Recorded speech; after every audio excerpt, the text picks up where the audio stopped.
Alright, so we're about to play some Jumpstart. So the way that Jumpstart works is that there's a bunch of sort of pre-built half decks, and you get to pick two of those half decks, mash them together, and voila, you've got a full deck. The big reason why people are really hyped about Jumpstart, though, is that it's introducing a ton of new, powerful cards to the Historic format. So on Arena, Historic is the answer to the question, what do I do with my cards after they rotate out of Standard? You can't really trade them away or dust them like you could in other card games, you just sort of are stuck with those cards after they rotate. And so the answer is you can play with those cards in Historic. But Historic is not just Standard and cards that have rotated out of Standard. Wizards also directly picks some cards and just injects them into the Historic format. Jumpstart is sort of a large mega version of that. Instead of just injecting a few cards, it's like a whole set is being injected directly into Historic. So with all that said, let's jump into some Jumpstart. Let's choose our packs. So we have Minotaurs, Heavily Armored, and Doctor. So prior to this, I haven't looked at the deck list, so I don't actually know what is in each of these half decks. So I'm just going to pick like the one I think is most interesting. I do know some of the new cards that are coming in this set, like for example, this guy right here, this Minotaur, is a really good Minotaur Lord. I imagine Minotaurs is going to be actually a pretty weak deck to pick here because it's going to be like a tribal deck, and there's no way we're going to get a second Minotaur tribal, I don't think. So half of our deck just isn't going to work with the other half. So if we wanted to go strictly with the most powerful option, I don't think we would pick Minotaurs. Heavily Armored, I know this card isn't a new card, and this works with +1/+1 counters, so I imagine Heavily Armored is a bunch of +1/+1 counter themed stuff. And Doctor's got to be Life Gain. So which of these sounds the most interesting? Which do I think are going to have the most interesting cards? And I think we are actually going to pick Minotaurs. It's almost certainly the worst one to pick out of all of these. It's just going to be totally unsynergistic with whatever other pack we get. But I want to play with the new Minotaurs, damn it, so let's play with the new Minotaurs. And, well, here's Heavily Armored again, and Phyrexian, So I'm guessing this is Flyers, Above the Clouds, Heavily Armored again with the +1/+1 counter theme, and Phyrexian, which might be interesting. This card art, I forget what the guy's called, it's like Phyrexian something. I know the big version of him is called Phyrexian Gargantua, but what this guy does is he's a 3-mana 2/2 that when he enters the battlefield we get to draw a card. So that's just good value. And I think that's more interesting. I'm not really interested, I mean, Flyers and +1/+1 counters are fine, but they're not really as interesting. I'd like to see what they bring in with the Phyrexians. So maybe we're like going two different tribes here, Minotaurs and Phyrexians. Let's find out how this goes. Alright, Minotaurs... Minotaurs Phyrexian. Alright, that's our deck. Let's see, Phyrexian Reclamation. Okay, pretty good card. It's a 1-mana enchantment. You can pay 2 mana and 2 life to return a creature card from your graveyard to your hand. So this is like an EDH All-Star. I'm not sure how good it is going to be in actual like 2-player games because you do have a kind of a tempo loss and life loss here where, you know, when your life is 40 and when you have 3 different opponents, it's a little bit different when you can take some time off to get your stuff back with Phyrexian Reclamation. But even in spite of that, I feel like, I mean, that's a lot of value to just be able to bring back creatures over and over and over again indefinitely. Probably would have been pretty good if we picked up the life gain half or the other one to like gain some of this life back. Malefic Scythe, very good card, very strong card from M21, and yeah, I'm happy to see this for sure.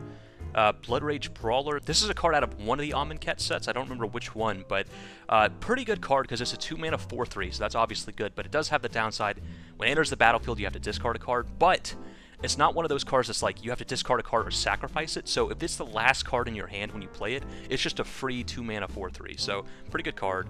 Lightning Visionary, not great. Just a 2-mana 2/1 with prowess. Not the worst card in the world, but not great. Sure Strike, that's pretty good. As far as combat tricks go, +3/+0 and First Strike is about, I mean, is about as good as you get for like a 2-mana combat trick, so pretty good. Unleash Fury is pretty bad because, I mean, doubling the power of a creature, it means you're probably still going to be trading, right? It's not like Sure Strike where you're saying, okay, +3/+0 on First Strike probably means my creature's going to live through this combat, you know?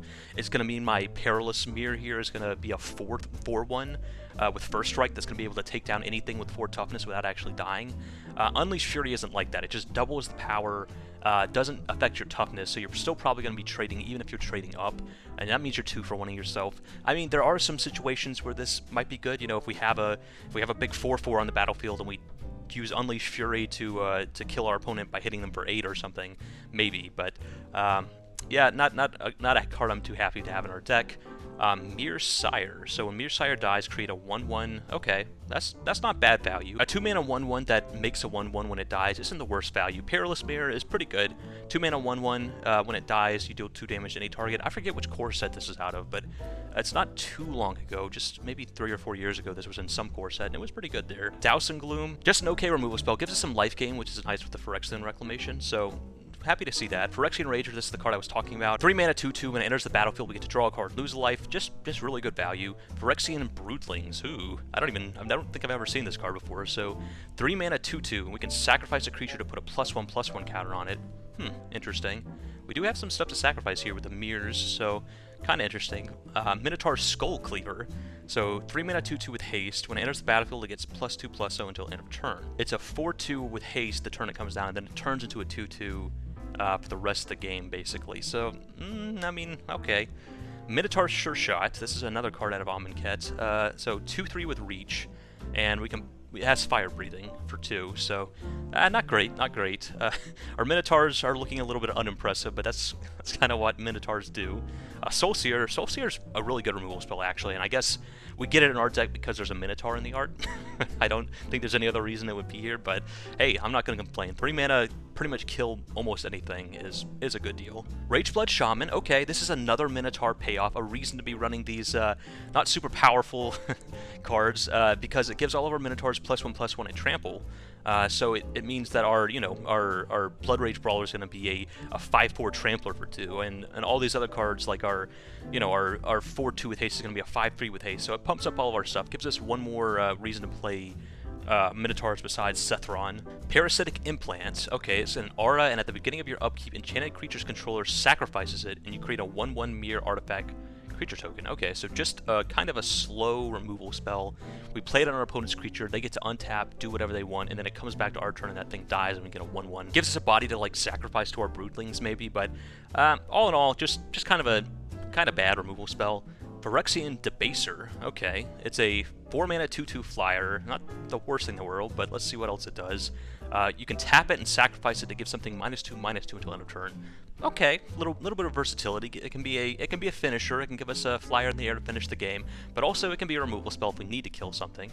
Entomber Exarch. This is I remember this card being pretty good. It's a 4 mana 2/2. When it enters the battlefield, we can return a creature card from our graveyard to our hand, so it gives us a Gravedigger effect, or we can say target opponent reveals their hand and we choose a non-creature card from it, and that player discards that card.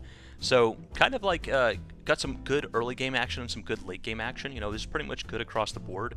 If it's early in the game and we want to try to like snipe a bomb out of our opponent's hand, because that is, I think, what most of these games are going to be coming down to, is just like, the bomb rares that you got, the reason you picked the packs, right? If you can snipe one of those out of your opponent's hand, that'd be pretty good. Although it does have to be a non-creature, which is a little bit more restrictive in terms of what it can hit for bombs, because a lot of bombs in this format in particular are going to be creatures. But and then in the late game, you can just get a creature back. That's just good value. Gravedigger is always really good and limited, so pretty good. Traitorous Greed. So this is just a steal effect that gives you 2 mana, so if you're able to use the mana, it's going to be a 2 mana steal effect, which is pretty above the board, for steal effects. The one problem being, usually what you want to be doing is stealing a creature, attacking with it, and then sacrificing it, so you kind of get a bunch of value out of it. But with Traitorous Greed giving us the mana immediately, we usually can't actually attack with the creature we stole, because we want to use that mana to then sacrifice it. So kind of a downside. It's probably just worse than like a 3 mana version of this effect, but I mean, it is, I guess, technically fixing. If we're missing black mana, this can give us some black mana, so not the worst thing in the world. Borderland Minotaur, just a 4 mana 4/3. That sounds like Minotaurs. Flurry of Horns, 5 mana, create 2/3 red Minotaur creature tokens with haste. Not bad, especially if we have Sethron, Hurloon General, and this is the big payoff for playing Minotaurs. So Sethron, Hurloon General is a 5 mana 4/4, and whenever it or another non-token Minotaur enters the battlefield, we get to create a 2/3 red Minotaur creature token. So just really, really, really good. I mean, 5 mana 4/4 that creates a 2/3 when it enters the battlefield, that by itself is just crazy value for limited. And if we're able to just play a couple more Minotaurs, get more 2/3s out of the deal, it's just really, really busted. And then it has an activated ability where we can pay 2 in either a red or a black, and Minotaurs we control get +1/+0 and gain menace and haste until the end of the turn. So that's a way we can make all these little dorky bodies, this 4/3 and these 2/3s. We can actually make them a problem for our opponent, because they'll have menace. So it doesn't really matter that they're little dorks if our opponent can only block half of them, and we can kind of like smash them in the face. So all in all, just a fantastic payoff for Minotaurs. This is a brand new card out of Jumpstart, so it just has never existed before in any format, so really fun to be able to play with this. And then we have Carnifex Demon as another rare. It's a 6 mana 6/6 flyer, and when it enters the battlefield, it has 2 -1/-1 counters on it. Interesting. And we can pay a black, remove a -1/-1 counter from it, and put a -1/-1 counter on another creature, or on each other creature. Interesting. Okay, so it's sort of a slow wrath, I guess, and eventually is going to be a 6/6 flyer. Okay, this seems pretty interesting. Sure, it's not the best because we want to be putting a lot of Minotaurs on the battlefield, and like putting -1/-1 counters on everything, including our creatures, is not the best. But I mean, if we just need to clear the board, it can do the job, and we can like get our Minotaurs back after we do that with Phyrexian Reclamation, perhaps. So, and then last is Phyrexian Gargantua, which is the card I was talking about earlier when we were talking about Phyrexian Rager. This is like the big boy version of Phyrexian Rager. It's just basically two of them stapled together. Instead of a 3 mana 2/2 that draws you a card, it's a 6 mana 4/4 that draws you 2 cards. So pretty good value for sure. Although 6 mana is asking a lot. You have to kind of sometimes you won't get to 6 mana. It's a lot harder to get to 6 mana than like 5. So anyway, we also got some Thriving Moors and Thriving Bluffs, which in this deck is just basically going to be like a tapped black-red land. They're pretty interesting cards because, you know, this means they give you multicolor lands that kind of work no matter what combination of packs you pick. You know, if we picked Thriving Moor and we were in black-white instead of black-red, well, this would still work fine because we would just name white when it enters the battlefield. So it's a pretty cool trick they did to make like Mana Basis and Jumpstart work. But in our deck, both of these are basically just going to be, you know, enter the battlefield tapped, tap for red or black. So and that's perfectly fine and limited. So yeah, let's jump in. Let's play some Minotaur Phyrexians. All right, game one, here we come. Alright, game one against Bon Oliver, and I guess we keep this. We have nothing going on in the early turns, but eventually, I mean, Debaser might be pretty good. Now we're going to play this, play black. I guess the land is fine. That means we're eventually, at least on turn 4, we can like play our Debaser or Minotaur. Okay, so our opponent is on green-white. Interesting. I think this is the +1/+1 counter land, I believe, because each of these, I forgot to mention this, but each of these lands, each of these, when it attacks, you can tap any number. Oh yeah, okay. I remember this card. This is another one from M21. But each of these packs is going to have its own unique. I guess we get in what we can with our Skull Cleaver. Its own unique basics. I finally finished my sentence there. So they can, I mean, they could trade here. Okay, they don't. So we hit them for 4. That's the best this thing is ever going to be. Because past this, it's just going to be a 2/2. So before they have enough blockers to actually block it profitably, probably makes sense to get in what we can with the Skull Cleaver. This turn, we might just Phyrexian Debaser. Okay, well, they are going to punch us in the face for a good amount of damage. Potentially. So, I mean, we can just kill the Striker. Okay, now we're probably going to play the Debaser just so we can kill the Striker. Oh, We're going to hold on to the Trader's Creed, but that's pretty good. Yeah, we're just going to go attack, hit our opponent for 2, play Debaser, plan on killing our opponent's Siege Striker with the Debaser next turn.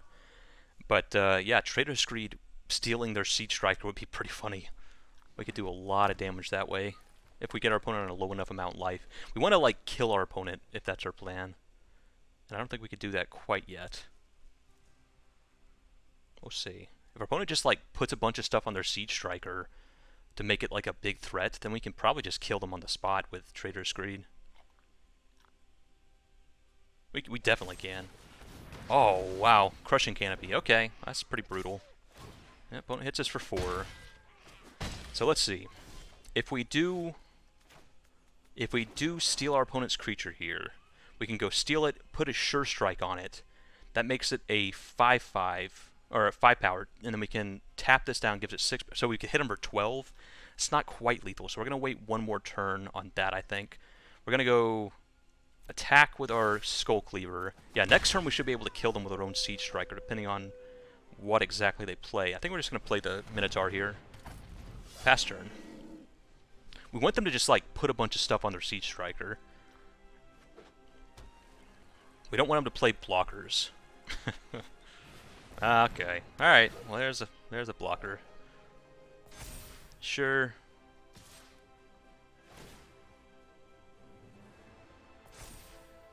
Actually, we kill them now. Because they tap down the Trusty Retriever, that should be game. So we're gonna, yeah, we're gonna steal their Siege Striker. We're gonna add red and red.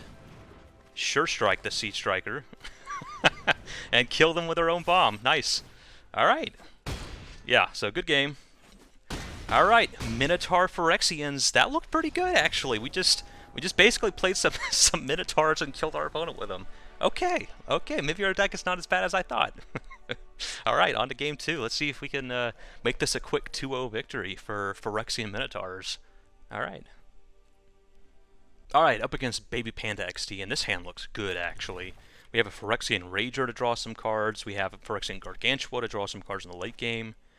Basically, just anything that's not a Minotaur looks pretty good in our hand right now. Okay, Mirsire's fine. It's something to do on turn 2 at least.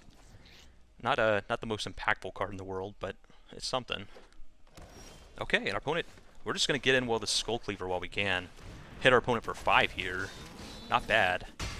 And if we draw a red source, we'll probably just go Rageblood Shaman, make it a 3/3 next turn. We do want to draw. Okay, Llanowar Visionary. Yeah, it'd be great if we draw a red source here. Okay, we didn't draw the red source, so we're just gonna go Rager, draw a card. There's the red source, just a little bit too late. And yeah, we're not gonna trade with the Llanowar Visionary if we don't have to. It might have been right to offer the trade there with our Skull Cleaver to see if we could take away some of the. Oh my God, Branching Evolution is pretty scary. All right, so they double up on +1/+1 counters. I guess we still do it, though. We'll go Rageblood Shaman. I'm pretty sure they have some sort of trick here that they're going to do at instant speed to give themselves a bunch of counters. So do we want to attack into that? I think so. You know what? If they eat our Phyrexian Rager, so be it. Or if they trade, or I mean, if they eat our Skull Cleaver, then so be it.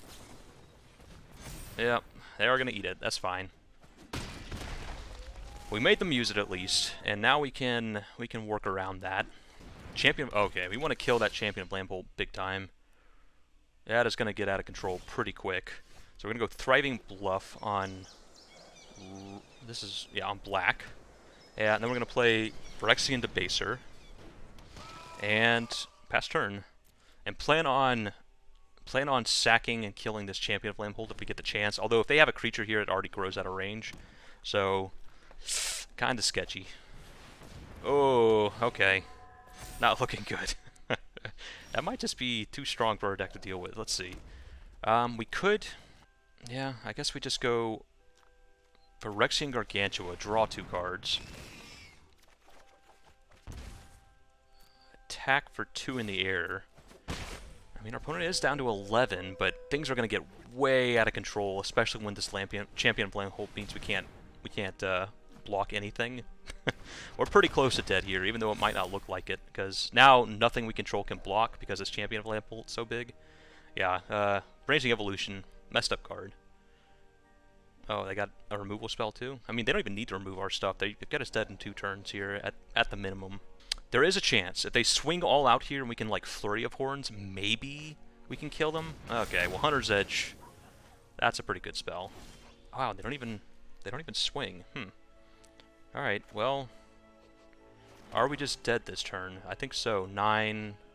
Yeah, we're gonna die. If we Flurry of Horns. Yeah, I mean, we're dead here regardless, so attack with everything, and we'll go out swinging on the way out. But the problem here is the Champion of Blambolt. We can't deal with the Champion of Blambolt, unfortunately. And that's going to make them have a lethal attack here. So all we can do, go out on our own terms. Yeah, and scoop it up. So, yeah, Phyrexian Minotaurs weren't able to keep up with that. That was just probably the ideal draw, I imagine. I don't even know what the 2 halves of their deck are, because it just looked like a good +1/+1 counter deck to me. So I don't know what the other half was. But, yeah, Branching Evolution into Champion of Blambolt, just ridiculous. That's just going to mean, basically, their creatures just can't be blocked, and that's pretty rough when their creatures start turning into like 6/7s and 5/5s and etc. So we were dead there, so might as well go out on our own terms. But Okay, we do have one loss. One loss, alright. But don't count Phyrexian Minotaurs out just yet.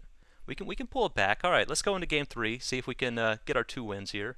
Alright, playing some Phyrexian Minotaurs up against MBE, and we'll keep this. Not like the most impressive hand ever, but I mean, Minotaur Skull Cleaver plus Trader Screed means we can get in a lot of damage, potentially, so... Well, okay. Reclamation... It actually is kind of good with the Skull Cleaver, I guess, because if they just trade with this 4-2, we can just keep getting it back, and it'll be a 4-2 every time we play it. So, maybe we can force a bunch of trades that way. We'll see. Wildwood Scourge, alright. Ooh, Sethron. Nice. That'll be good for the late game, but... So our opponent is on some sort of +1/+1 counter strategy. Blue-green. It is fun trying to, like, puzzle out what decks our opponent picked based on these lands. Alright, well, sure. Yep, opponent hits us for 2, that's fine. Yeah, do we just get in for a bunch here? I think so. Get in with the Minotaur Skull Cleaver. Attack for 4. Okay, opponent trades. But we have the Phyrexian Reclamation, so trading is good for us. And the longer we go... Oh, Tartlan's Implication's not bad. But we want to chump now. No.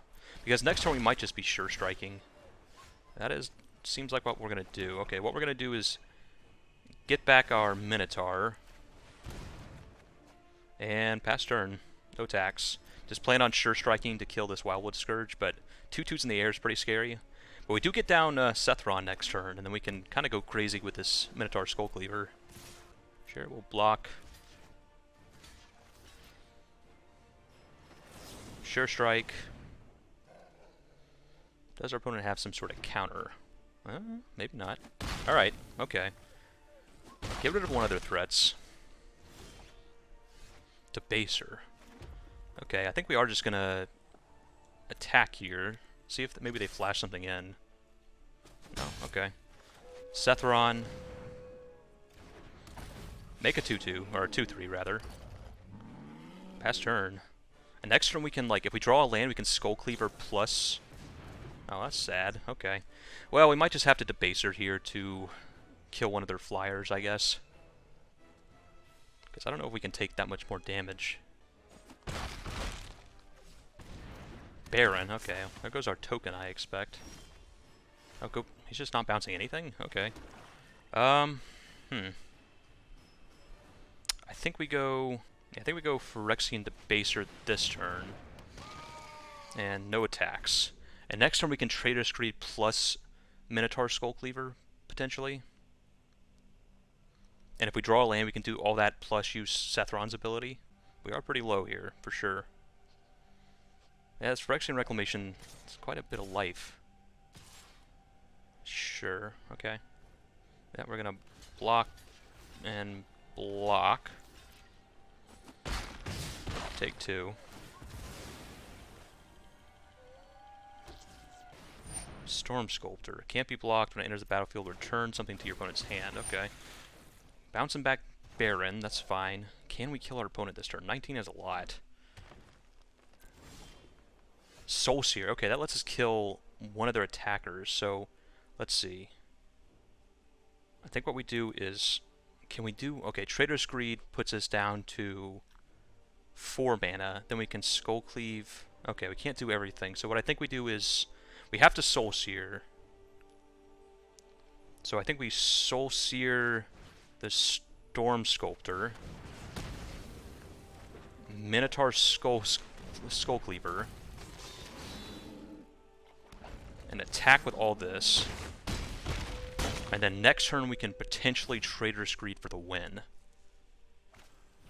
Okay, just drawing cards. We're not... Okay, we should have our opponent here. Because we don't even need Trader Screed if we... Potentially, we can just activate Sethron. Opponent may bounce Sethron. But I think we just kill them if that's what they do. If they just play Baron, bounce Sethron, I think we win. Because we can Trader Screed, steal the flyer. Yeah, wow. Whew. Oh my gosh, that was a nail-biter of a game for sure. They got us really low, and our opponent Had an interesting, it looked like some sort of like bounce your own stuff to your hand type deck, built around like Storm Sculptor and Baron. Like I said, I haven't actually looked at the deck list, so kind of an interesting blue half, and I think the green half was just like +1/+1 counters like Wildwood Scourge and Iron Shell Beetle. But we took them down with our with our spicy new, brand new rare out of the set, Sethron Hurloon General. You saw how powerful it was. It comes down, makes 6-7 worth of stats by itself for 5. Crazy stuff. And then every time we play a Minotaur, we get a free 2/3. And we even had some synergy between our two archetypes, because we were able to play Skull Cleaver, get in, trade for something, and then get it back with Phyrexian Reclamation. So we could just continually play this as a 3-mana 4/2 haster that's going to be making us a 2/3. So pretty cool stuff. The way Jumpstart works is once you win 2, I think you're done. Let's see. So if we go back, yeah, that will be our second win. We did get a Doom Necromancer, pretty cool card. Another, I think all the prize cards you get out of this are also Jumpstart, so that's pretty neat. And yeah, that's going to be our second win. So okay, yeah, I guess we could actually just keep playing with this deck as much as we want to. You just resign if you want to re-enter and make a different deck, I believe. But in order to keep winning prize cards, you have to resign and re-enter. I think you only win 2 prize cards as long as you keep playing with the deck you built. That's probably what we're going to call it. So Phyrexian Minotaurs, it looked pretty janky, and to be honest, it was pretty janky, but a lot of cool cards, a lot of kind of old classics that they're bringing back to historic, like Phyrexian Rager is pretty cool, and Phyrexian Gargantua, and yeah, and a lot of cool new cards too, like our Minotaur deck here, Sethron Hurloon General, getting some brand new Minotaur tribal support. Pretty good. So if you wanted to build a historic Minotaur deck, well, now you've got a brand new spicy card to put in it. Although I'm not sure if the support's quite there outside of Sethron, but maybe, who knows? You can make just about anything work if you try hard enough, I think. So anyway, this has been a cool experience. I enjoyed it. I hope it helped if you were looking into playing Jumpstart yourself. You can use all these cards in historic, so it's not like these cards are just gone forever into the void now that you're done with the event. So yeah, anyway, this has been 2D. I hope you enjoyed watching, because I sure enjoyed playing, and I'll see you next time.